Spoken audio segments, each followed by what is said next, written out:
ডানে তাকাইলে মনে হয় এই দিক থেকেই কান্নার আওয়াজ, বাম দিকে তাকাইলে মনে হয় এই দিক থেকেই কান্নার আওয়াজ, সামন থেকে পিছন থেকে উপর থেকে নিচ থেকে চতুর্দিক থেকেই কান্নার আওয়াজ।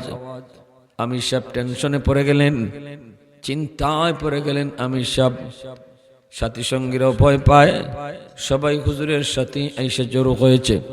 কিন্তু আমির সাহেব যিনি ছিলেন, তিনি যেমন আলেম তেমন তিনি আল্লাহ পাকের একজন বহুত বড় ওলি।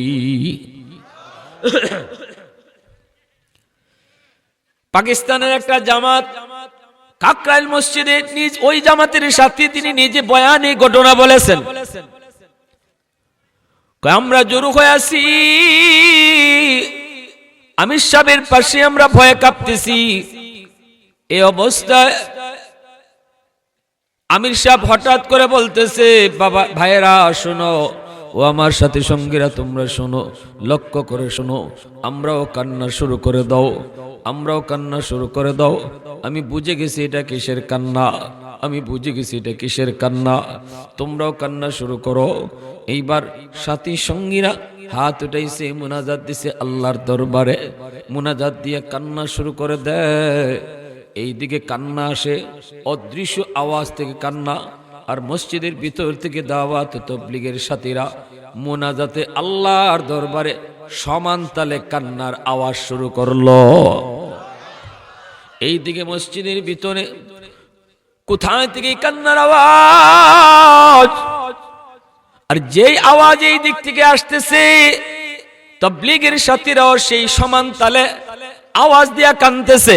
কিছুক্ষণ পরে দেখা যায় কান্না, ওই বাহিরের কান্নার আওয়াজ, অদৃশ্য আওয়াজটা আস্তে আস্তে থামতে শুরু হয়ে গেল।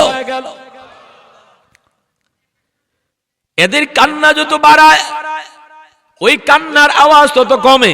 আল্লাহু আকবার জোরে কও। এই কান্নার আওয়াজ যত বাড়ায় ওই কান্নার আওয়াজ তত কমে। এইভাবে কমতে কমতে একজন মানুষের কান্নার আওয়াজ রইল। এইবার আমির সাহেব বলতেছে, কে তুমি বলো, এটা কিসের কান্নার আওয়াজ, এটা কিসের কান্নার আওয়াজ, আমাদেরকে বলো। সাথে সাথে আওয়াজটা আসতেছে, হুজুর এটা কোনো জিনভূতের কান্না নয়, এটা কোনো মানুষের কান্না নয়, এই কান্নাটা হলো আল্লাহর ঘর মসজিদের কান্না। মসজিদের দেয়াল কাঁদতেছে, মসজিদের দরজা কাঁদতেছে, মসজিদের প্রতিটা ইট কাঁদতেছে, মসজিদের প্রতিটা বালুর কণা থেকে কান্নার আওয়াজ আসতেছে। মসজিদের নিচ থেকে কান্নার আওয়াজ, মসজিদের উপর থেকে কান্নার আওয়াজ। কি জন্য কান্না করো? তখন মসজিদ নিজেই কয়, এই এলাকার মানুষগুলি আমার হক আদায় করে না, দিন যায় রাত যায় মাস চলে যায়, আমার হক আদায় করে না। মসজিদ বানাইছে ঠিক কিন্তু নামাজি নাই। আল্লাহু আকবার জোরে কও। ওরা মসজিদ বানাইছে ঠিক কিন্তু নামাজি নাই, এজন্য আমি মসজিদ কান্না করি। আল্লাহু আকবার জোরে কও। এজন্য বলি যুবক মনে রাখবা, মসজিদ বানানি সোজা কিন্তু মসজিদের হক আদায় করা কঠিন। মসজিদ বানানি সোজা কিন্তু মসজিদের হক আদায় করা কঠিন। ভালো করে ইয়াদ রেখো, কিয়ামতের ময়দানে ওই মানুষগুলি যারা মসজিদের হক আদায় করত, যারা মসজিদে আইসা রেগুলার নামাজ আদায় করত, যারা জামাতের সাথে নামাজ পড়তো, এই মানুষগুলাকে কিয়ামতের ময়দানে মসজিদ, আল্লাহর ঘর মসজিদ, তাদেরকে যেইভাবে নৌকা তার যাত্রীগুলা নিয়ে পানিতে ভেসে বেড়ায়, মসজিদগুলি সমস্ত নামাজি মুসল্লিদেরকে তার যাত্রী বানাইয়া হাসরের ময়দানে আল্লাহর সামনে হাজির হবে। প্রশংসা করব কার? আওয়াজ দিয়া কার? ওয়াহদাতি কি হিফাজত নেহি বেকুওয়াতে বাজু,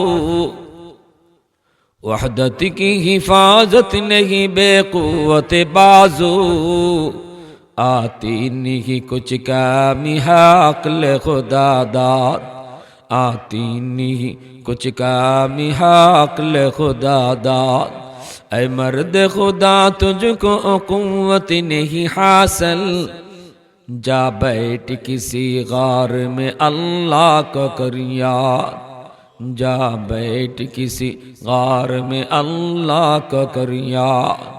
मुसलमाনের আওয়াজে বলো আল্লাহু আকবার। দাওয়াত তাবলীগের সাথীরা আমি সব সহ তারা সিদ্ধান্ত নিল আমরা সহজেই মসজিদ থেকে যাব না, প্রয়োজনে এক চিল্লা আমরা এই মসজিদে লাগাবো, প্রয়োজনে 40 দিন এই মসজিদে আমরা থাকবো। এলাকার মানুষগুলাকে মসজিদমুখী বানাইয়া, এলাকার মানুষগুলাকে মসজিদে জামাতি বানাইয়া, তারপরে পুরা একটা জামাত এলাকা থেকে তৈরি কইরা আমরা যাব। 40 দিন পর্যন্ত এলাকার ভিতরে তারা মেহনত কইরা গোটা এলাকার মানুষগুলাকে মসজিদে জমায়েত কইরা এই মানুষ নিয়ে আল্লাহর কাছে এমন কান্না কানলো, সেদিন থেকে মসজিদের কান্না বন্ধ হলো, আজও কান্না বন্ধ হয়েছে। মায়ার নবী দয়ার নবী মেরাজ গেলেন, উম্মে হানির ঘরে নবী শায়িত। আল্লাহ নবীকে জিব্রাইল বুরাকের পিঠে সওয়ার করায়া নবীকে রওনা দিয়ে দিলেন। কোথায় গেলেন? মসজিদে আকসায় গেলেন, বাইতুল মুকদ্দাসে গেলেন। ফিলিস্তিনে যেই মসজিদ বর্তমানে ইহুদিদের দখলে, এই মসজিদে আমার আপনার নবীকে বাইতুল্লাহ থেকে সফর করালেন, হাজার হাজার মাইল দূর বুরাকের পিঠে সওয়ার করায়া। কি সেই বুরাক? মানুষের দৃষ্টি যত দূর যায়, বুরাকের একটা কদম তত দূর যায়। শৌকের সাওয়া যত দূর যায়, বুরাকের একটা কদম তত দূর যায়। এই বুরাকের পিঠে সওয়ার করায় আমার নবীকে জিব্রাইল আমিন বাইতুল মুকদ্দাসে জমা করলেন, হাজির করলেন। ওইদিকে আল্লাহ পাক আদম নবী থেকে নিয়ে ঈসা নবী পর্যন্ত সকল নবী 1.25 লক্ষ নবীকে আল্লাহ বাইতুল মুকদ্দাসে আগেই জমা করে রাখছেন। আর বলেছেন, ও আদম অপেক্ষা করো, সুস্বাগতম জানানোর জন্য অপেক্ষা করো, প্রধান অতিথি আসতেছে। কে সেই প্রধান অতিথি? আল্লাহ বলে, আমার বন্ধু মুহাম্মদুর রাসূলুল্লাহ, যারে পাঠাইছি দুনিয়াতে সবার পরে, কিন্তু প্রধান অতিথি বানাইছি আমি আল্লাহ তারে। আরেকটু জোরে আওয়াজ দিয়া, আরো জোরে আওয়াজ দিয়া।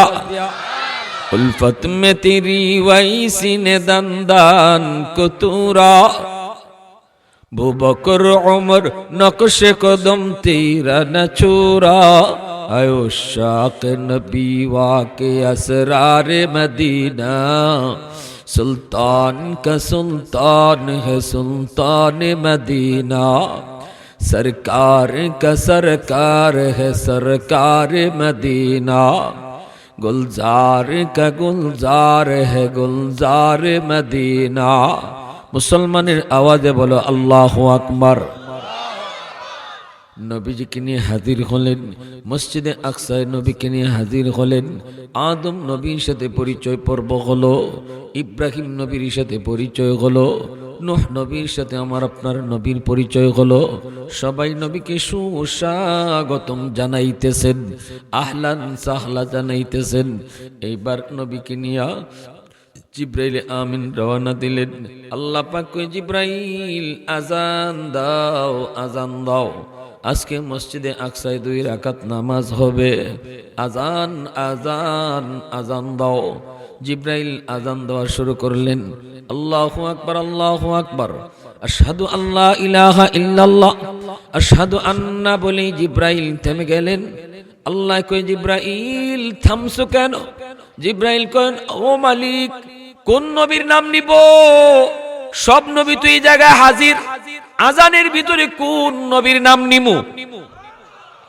আল্লাহ পাক কই, জিব্রাইল কি প্রশ্নটা করছো তুমি? সব নবীর আমি আল্লাহ জমা করছি, প্রধান অতিথি বানাইছি আমার বন্ধুরে, আজকে ইমামতি করবে আমার বন্ধু, আর তুমি আজানে কার নাম নিবা এটা প্রশ্ন করছো? দেরি করবা না, দেরি করবা না, তাড়াতাড়ি আমার বন্ধু মুহাম্মদুর রাসূলুল্লাহর নাম বলে দাও। আজানের ভিতরে আমার আপনার নবীর নাম উচ্চারণ হলো। এইবার আল্লাহ পাক রব্বুল আলামিন কই, জিব্রাইল সকল নবীরে যায় বলো, মসজিদে যেন কাতার বন্দী হয়ে দাঁড়িয়ে যায়। এইবার মসজিদের ভিতরে 2 রাকাত নামাজ আদায় হবে। জিব্রাইল সামনের কাতারে, আদম নবীও সামনের কাতারে, নূহ নবীও সামনের কাতারে, দাউদ নবীও সামনের কাতারে, ইব্রাহিম নবীও সামনের কাতারে, জলিল কদর সব পয়গম্বর সামনের কাতারে দাঁড়ায় আছেন। এইবার আল্লাহর নবী বলেন, আমি দেখতেছি জিব্রাইল ইকামত দেওয়া শুরু করে দিছেন, অথচ ইমাম কে হবে কেউ জানে না। নামাজের ইকামত শুরু হয়ে গেল, ইমাম কে হবে কেউ জানে না, কেউ জানে না।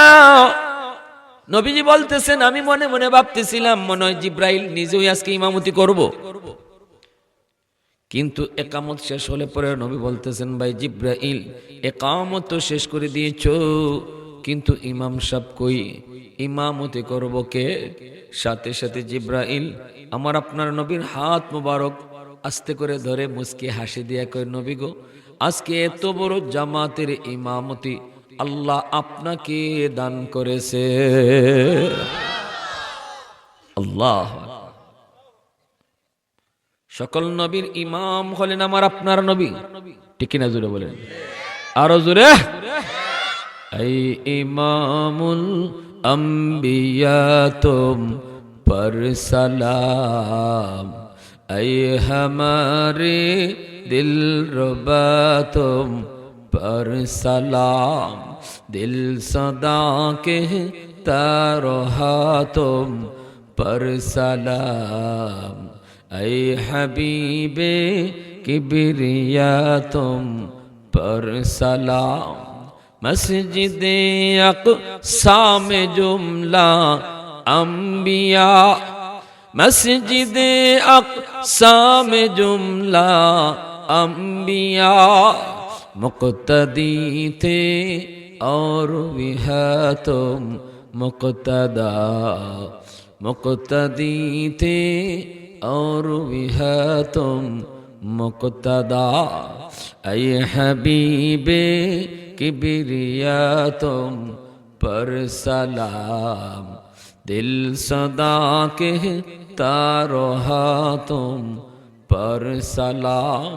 मुसलमाনের আওয়াজে কও আল্লাহু আকবার। সপ্ত আকাশ পাড়ি দিয়ে আল্লাহর কাছে হাজির। সিদরাতুল মুনতাহায় জিব্রাইল থেমে গেলেন, নবী গো আমি আর যেতে পারবো না, এর উপরে আমার যাওয়ার কোনো অধিকার নেই, কোনো অনুমতি নেই। রফরফের উপরে বসে আল্লাহ পাকের কাছাকাছি নবীকে নিয়ে হাজির করলেন। এইবার আল্লাহ পাক কয়, বন্ধু ও বন্ধু তুমি খুশি নি? নবী কয়, মালিক খুশি তো হব, কিন্তু আমার উম্মত মেরাজ কেমনে করব? আমি তো মেরাজ করেছি, কিন্তু আমার উম্মতের মেরাজ কেমনে হইব? আল্লাহ কয়, নেও 50 ওয়াক্ত নামাজ দিলাম, এই 50 ওয়াক্ত নামাজ উম্মত আদায় করবে আর নামাজে আমার লগে মেরাজ করবে। আসসালাতু মেরাজুল মুমিনিন, মুসাল্লি ইউনাজি রাব্বা। নবীজি বলেছেন, মুসল্লি নামাজে আল্লাহর সাথে কথা কয়। নামাজি নামাজে কার লগে কথা কয়? জোরে বলে, কার লগে কথা কয়? যখনই কয় নামাজি আলহামদু, আল্লাহ পাক কয় লিমানিল হামদ, কার প্রশংসা তুমি করো? আল্লাহ নিজের পরিচয় দেয় না, আল্লাহ নিজের পরিচয় না দিয়া কয়।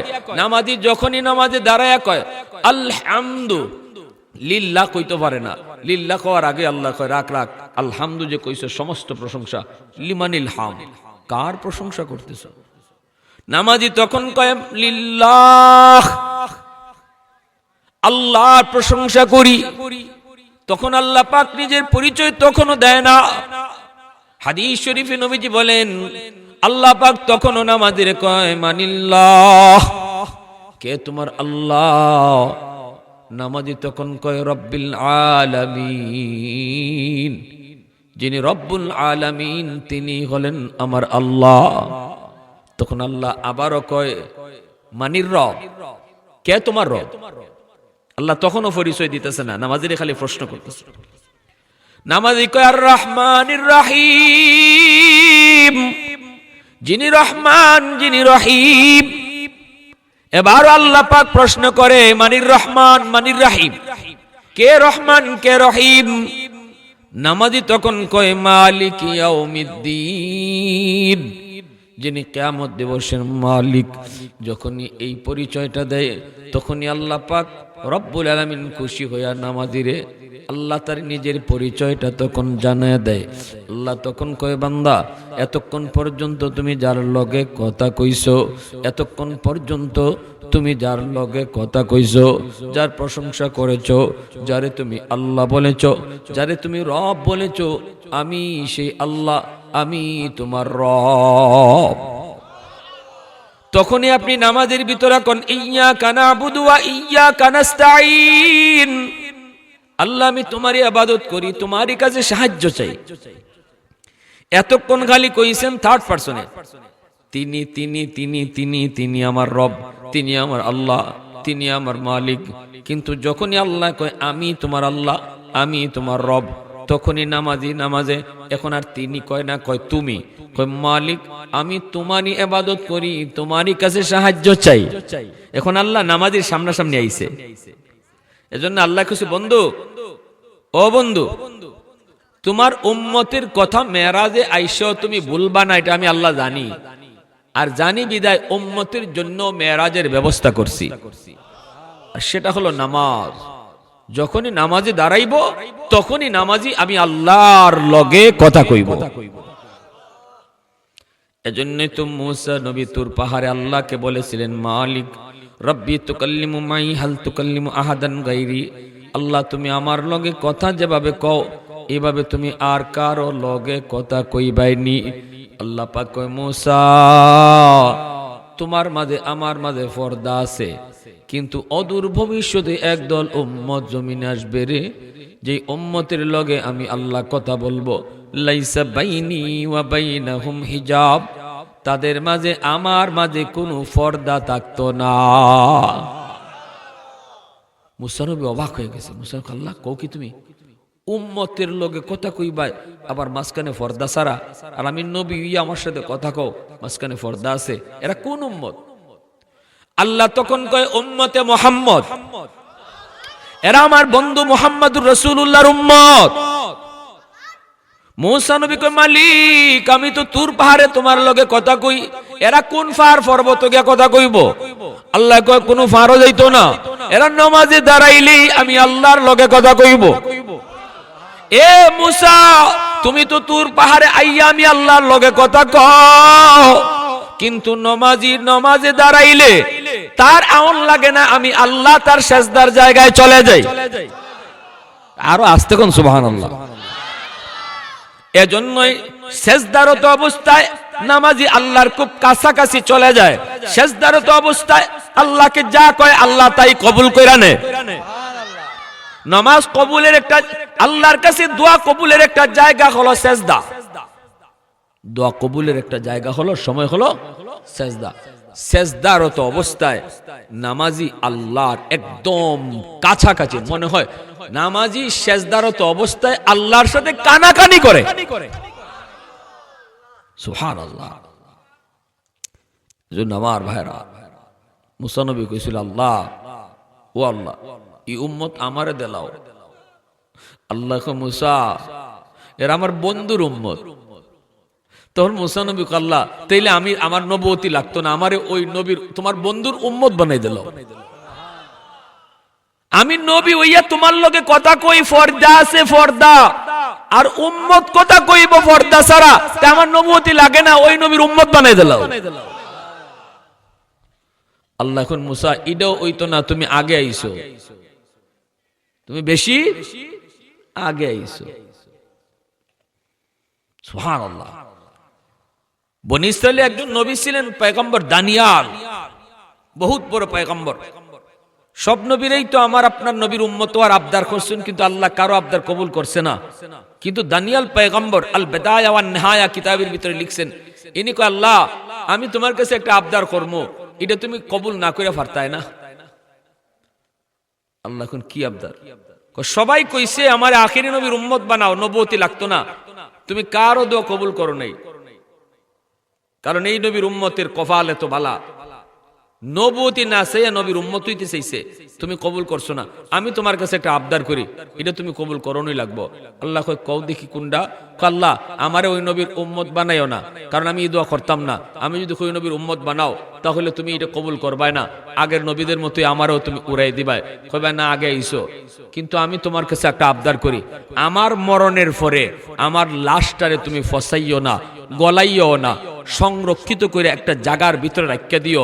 যত হাজার বছর লাগে লাগুক, ওই নবীর একজন উম্মতের হাতে, তোমার বন্ধুর একজন উম্মতের হাতে আমার কাফন দাফন জানাজা পড়াইয়া দিও। সুবহানাল্লাহি ওয়া বিহামদিহি সুবহানাল্লাহিল আযীম। যুবক, একটু চিন্তা করে দেখো কি জাত কপালটা পাইছো, কেমন কপালটা লই আইছো। আনা আফজালুল আম্বিয়া ওয়া উম্মতি আফজালুল উমাম। আমার নবী কয় আমি সকল নবীর শ্রেষ্ঠ নবী, আর আমার উম্মত সকল উম্মতের শ্রেষ্ঠ উম্মত। আমার নবী জান্নাতে না গেলে কোনো নবী জান্নাতে যাবে না, আর এই উম্মত জান্নাতে না যাওয়া পর্যন্ত কোনো উম্মত জান্নাতে যাবে না। এমন কপালটা লই আইছো তুমি। দানিয়াল পয়গম্বরে কি দোয়া করছে দেখছেন, আল্লাহ আমার লাশটারে ফসাইও না, আমি তোমার কাছে আবদার করি ওই নবীর একজন উম্মতের হাতে আমার কাফন দাফন জানাজা পড়াইয়া তারপরে যেন কবরস্থ হয়। আল্লাহ নবী এটা ভবিষ্যৎবাণী করে গেছেন।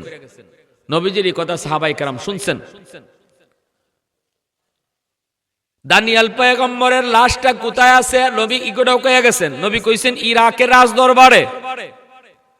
আমার একজন সাহাবীর হাতে ইরাক বিজয় হবে, ইরাক বিজয় হবে আমার একজন সাহাবীর হাতে, এবং তার হাতেই দানিয়াল পয়গম্বরের কাফন দাফন জানাজা হবে।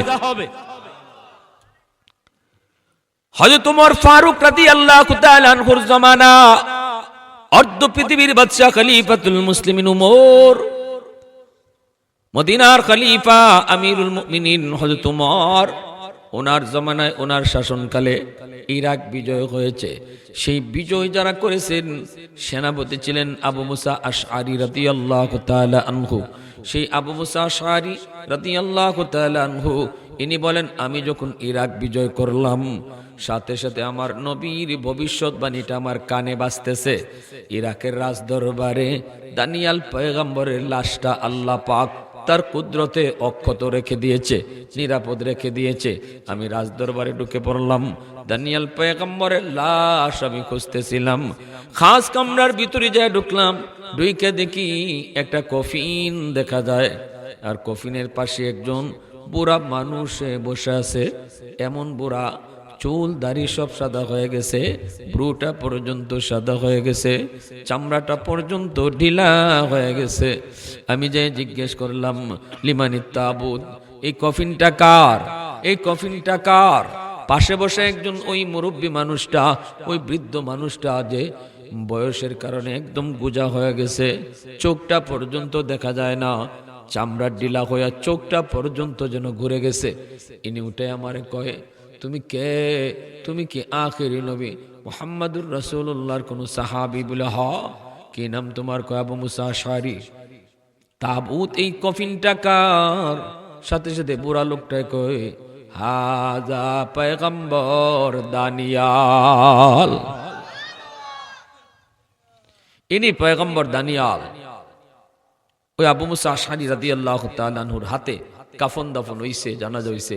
হযরত আবু মুসা আশআরী রাদিয়াল্লাহু তাআলা আনহু বলেন যে আমি পৃথিবীতে এত খুশি হই নাই ওই দিন যে খুশিটা আমি হইছি, কারণ আমি একমাত্র নবীর সাহাবী যে দুইজন নবী দেখছে। সুবহানাল্লাহ।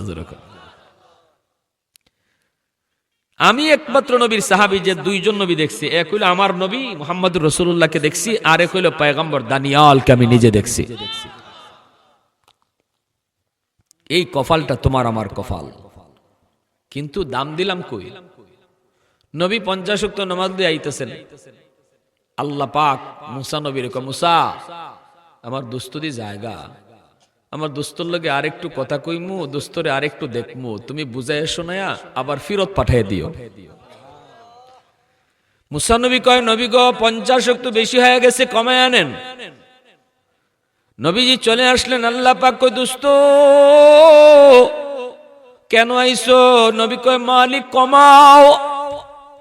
আল্লাহ কই নেও 5 ওয়াক্ত কমায়া দিলাম। 45 ওয়াক্ত নিয়ে নবী চলে আসেন।